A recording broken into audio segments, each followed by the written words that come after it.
Hamlet Almaguer, diputado federal de Morena.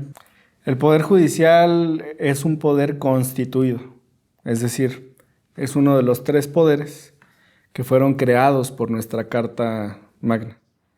Encima de esos 3 poderes está el poder constituyente, que es el que redacta la Constitución. Y la redacta con el mandato y la soberanía plena del pueblo. Para que una disposición esté en la Constitución se requiere que sea votada por las 2/3 partes de la Cámara, del Senado, de la República y por lo menos por 17 legislaturas de las entidades federativas. Y desde ahí se distribuyen las competencias para estos 3 poderes. Hay espacios en los que pueden colaborar, hay espacios en los que tienen que ser contrapesos, y hay espacios que son exclusivos, que no se pueden invadir. Entonces, esta teoría de nosotros siempre somos un contrapeso no existe, es para ciertas cosas, ciertas funciones. La Corte entonces está dejando de lado que es un poder constituido y está tomando el lugar del poder constituyente, está atacando a las demás instituciones democráticas, a la Presidencia de la República, al Congreso. Son unos impostores. Sí, primero nadie creía en el ejercicio de los conversatorios, fue muy criticado cuando lo anunció el coordinador Ignacio Mier, de mi partido, de mi bancada. Pero después los expertos no solamente aceptaron asistir, sino que pedían estar invitados. La última sesión ya consistía precisamente en entregarle a los ministros cuáles eran las conclusiones de todo ese diagnóstico que habían realizado académicos, jueces tanto locales como federales, gente que había estado en la Procuración de Justicia, comunicadores, víctimas, especialistas en la materia, feministas, y la verdad es que se logró un muy buen documento que ya se le entregó a los ministros de la Corte. Acudió en representación del Pleno, es decir, de los 11, el ministro Lainez, y además de forma individual nos honraron con su presencia la ministra Yasmín Esquivel y la ministra Loreta Ortiz. Entonces estuvieron presentes ellos 3. Por cortesía también se invitó a los demás grupos parlamentarios, a sus coordinadores. Entonces la reunión fue en la Junta de Coordinación Política y se demostró que los poderes pueden dialogar, o por lo menos eso creíamos. Ya al día siguiente fue otra cosa. El día que nos reunimos con ellos en la Junta de Coordinación, la ministra Esquivel dijo: no podemos estar separados el poder legislativo y el poder judicial. Ustedes crean las leyes y nosotros las interpretamos y somos un binomio.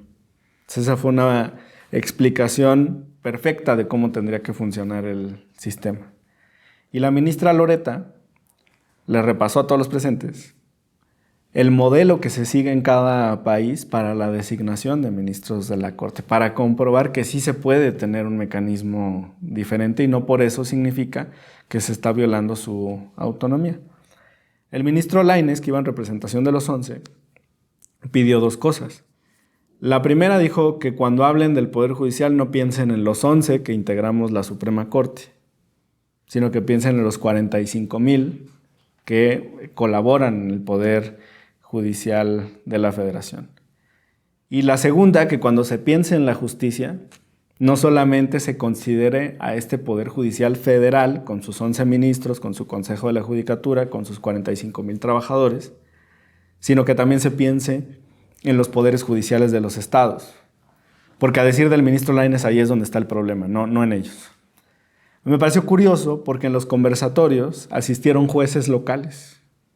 Y ellos decían exactamente lo contrario, que hay muy buenas intenciones a partir de lo local, pero que el problema está en el Poder Judicial Federal por la corrupción, por el nepotismo, por todos los vicios que tiene a nivel federal este poder.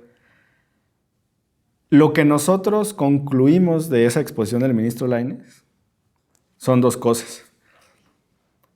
Que hay una vía para separar a los 11 de lo que sucede con los 45,000. Y esa es desvincular al Consejo de la Judicatura de la Suprema Corte, que hoy están unidos desde la cúspide.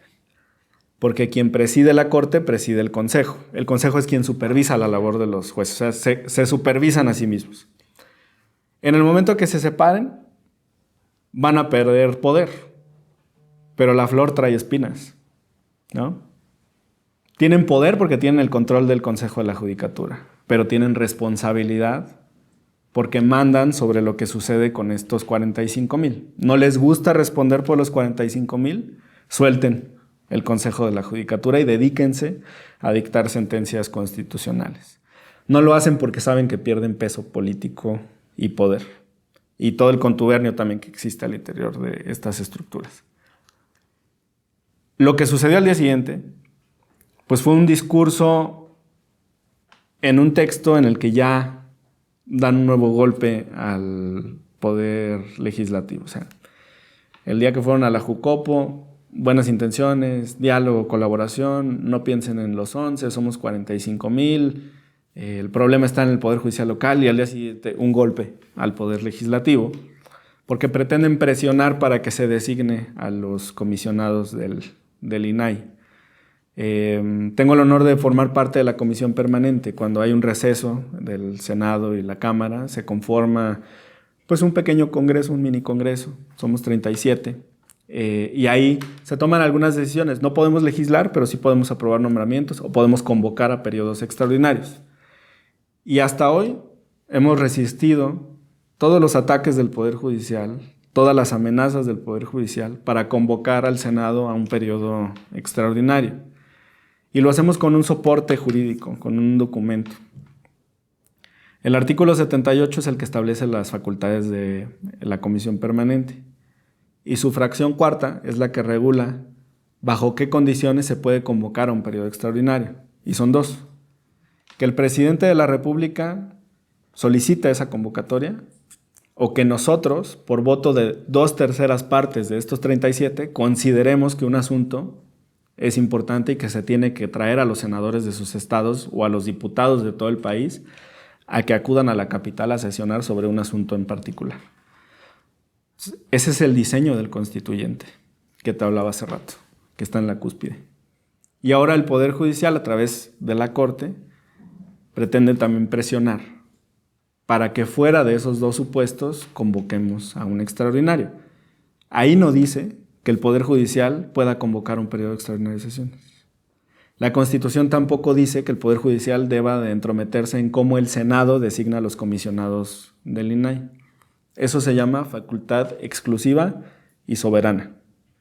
Nadie más se puede meter. Entonces, bueno, una cuestión muy curiosa. La Corte se va de vacaciones este 15 de julio y regresa en agosto. Es un periodo corto de receso.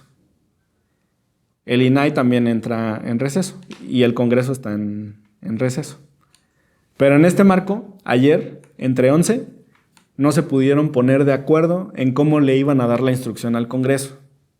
Ya ven que no es fácil en un órgano colegiado generar acuerdos, pero le quieren imponer al Senado, que son 128, que acuerden cómo designar a un comisionado del INAI, con un factor político que ellos no advierten. Mira, en el Senado hay bancada del PES, aunque el PES no existe ya, porque fueron electos en 2018. Hay bancada del PRD, hay bancada de Movimiento Ciudadano, hay bancada del PRI, 2 bancadas del PRI, porque unos se acaban de salir y otros se quedaron, ahí ya van 5. Una bancada del PAN, la de Morena, y un grupo plural que son panistas que entraron disfrazados a Morena y luego ya se salieron. Entonces, tienes 8 bancadas en el Senado de la República. Necesitas un acuerdo de 2/3. Si 11 ministros no se pueden poner de acuerdo en algo, ¿cómo esperan que 128 se pongan de acuerdo en otra cosa tan complicada como designar un cargo tan relevante? Es por la composición de la Cámara. Entonces, desde su punto de vista jurídico, la falta de consenso es una violación constitucional. Yo le doy una lectura política.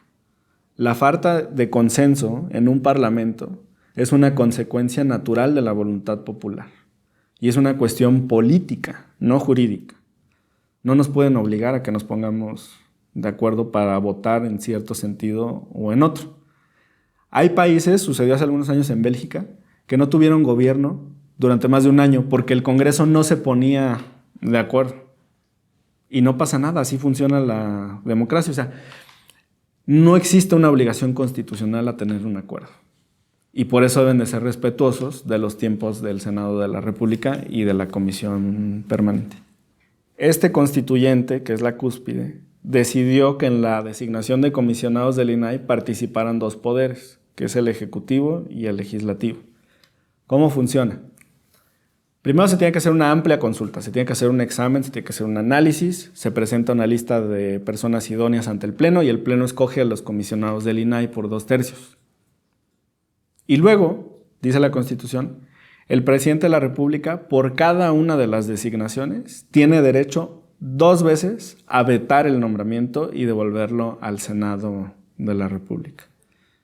¿Qué le va a decir la Corte al presidente? Que no tiene derecho a vetar.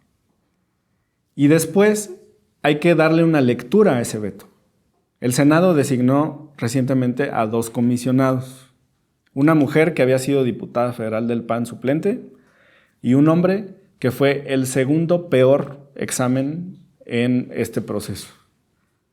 Y el presidente, al motivar la razón de su veto, dice: no puedo dejar pasar a alguien que prácticamente reprobó el examen, ni a alguien que claramente tiene un compromiso político porque fue diputada federal del PAN suplente, que no entró en funciones solamente porque su titular nunca pidió licencia, pero se registró bajo esa plataforma, fue electa por el Partido Acción Nacional.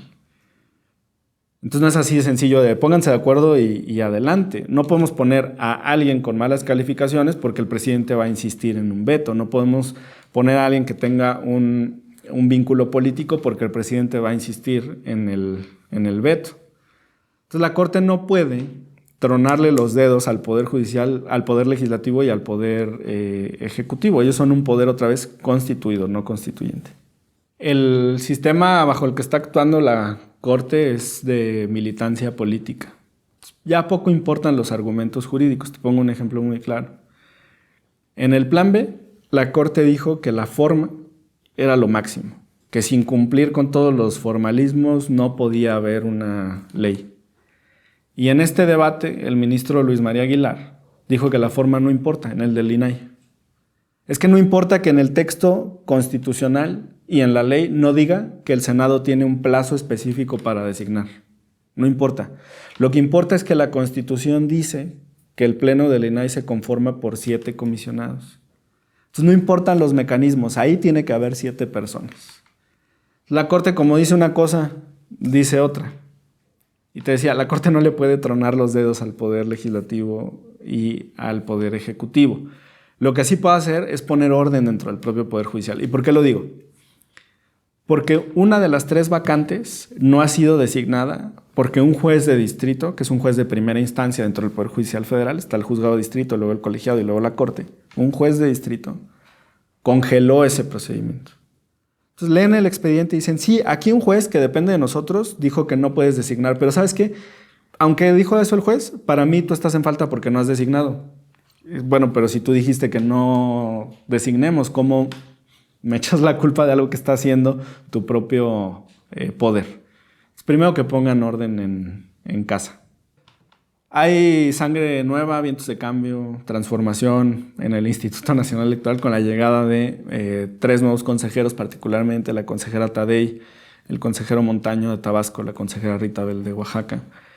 Pero todavía existe una mayoría de consejeros que vienen de una anterior integración, que estaban bajo el mandato, las órdenes, las instrucciones de quienes controlaban el instituto, Lorenzo Córdoba y Ciro Murayama, y que siguen con una agenda adversarial a la Cuarta Transformación. Entonces, la solución de fondo es la transformación completa del instituto y eso se logra gradualmente con la renovación de los espacios. Mientras tanto, siguen este tipo de medidas. La última que dictan contra el presidente no ha sido publicado el texto, lo que tenemos es un proyecto. Y sí veo que existe un exceso en el ejercicio de las funciones del instituto. De hecho, utilizan en uno de los resolutivos, se ordena al presidente de la República que se abstenga de hablar de cualquiera de los aspirantes a candidaturas. Eso está en el proyecto. Hay que ver cómo sale la publicación definitiva, ¿no? Pero para mí el instituto no le puede ordenar algo al presidente de la República. México es una república presidencialista, no es una república judicial, ni es una república en la que gobierne el INE o en la que gobierne Norma Piña. A México lo gobierna el presidente López Obrador. Y la soberanía está en el Congreso de la Unión, no en el INAI, no en la Corte, no en el INE. ¿Cómo se puede resolver esto? Bueno, yo creo que se va a impugnar por parte del presidente de la República porque es el primer afectado.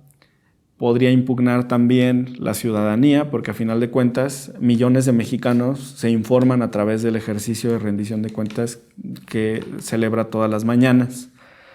Podrían impugnar comunicadores porque el presidente no habla a instancia propia. Habla de los temas porque un reportero o una reportera le pregunta sobre alguno de estos aspectos. Ahí se están violando 3 derechos. El derecho de la ciudadanía a conocer la opinión del presidente, de quien dirige este país. El derecho del presidente a hablar. Y dice, ¿dónde queda mi libertad de expresión? ¿Que no soy mexicano o qué? Y tercero, el derecho de los comunicadores. Que la Suprema Corte ya ha emitido varias resoluciones en este punto diciendo que es un derecho que merece la más amplia protección. Yo estoy enterado de que algunos de ellos, de los reporteros que asisten a las conferencias matutinas, van a impugnar también esta resolución porque ellos quieren seguirle preguntando al presidente. ¿O qué van a ir a hacer ahí si no le pueden preguntar al presidente del entorno político, ¿no?